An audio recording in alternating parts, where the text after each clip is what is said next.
Photographer Chris Washington reluctantly agrees to meet the family of his white girlfriend Rose Armitage, unsure of a warm reception. During their drive to the family's countryside estate, they hit a deer and report the incident. The white policeman asks for Chris's identification even though he was not driving, but Rose intervenes, and the encounter goes unrecorded. At the house, Rose's white parents, neurosurgeon Dean and psychiatrist/hypnotherapist Missy, and her brother Jeremy make discomforting comments about black people. Chris notices that the black workers at the estate are uncannily compliant. Unable to sleep, Chris goes outside to smoke and sees groundskeeper Walter running from the woods. Missy catches Chris returning and talks him into a hypnotherapy session to cure his smoking addiction. In a trance, he recounts the death of his mother in a hit and run when he was a child, about which he feels guilty. He sinks into a void Missy calls the sunken place. He awakens believing he had a nightmare but realizes cigarettes now revolt him. Dozens of wealthy white people arrive for the Armitage's annual get-together. They take an interest in Chris, admiring his physique or expressing admiration for black figures such as Tiger Woods. Chris meets Logan King, a black man who also acts strangely, and who is married to a much older white woman.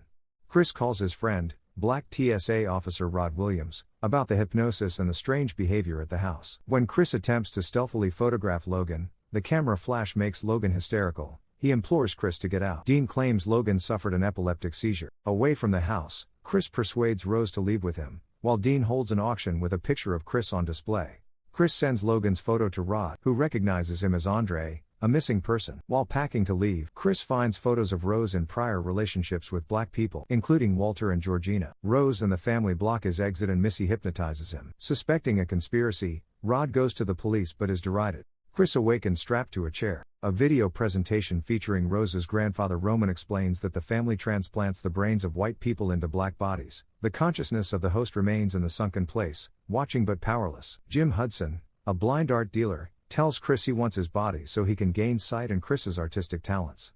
Chris plugs his ears with stuffing pulled from the chair, blocking the hypnotic commands. When Jeremy comes to collect him for the surgery, Chris bludgeons him, impales Dean with the antlers of a white-tailed deer mount, and stabs Missy.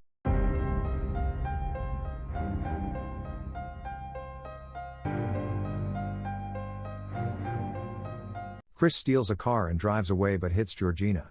Remembering his own mother's death, he carries Georgina into the car, but she is possessed by Rose's grandmother Marianne. She attacks him, and he crashes, killing her. Rose and Walter, who is possessed by Roman, catch up with him. Chris awakens the real Walter with his phone flash. Walter takes Rose's rifle, shoots her, and kills himself. Chris begins to strangle Rose but cannot bring himself to kill her. Rod arrives in a TSA car and he and Chris drive away. Subscribe Popcorn Talk for more fun and entertainment like ABD Share,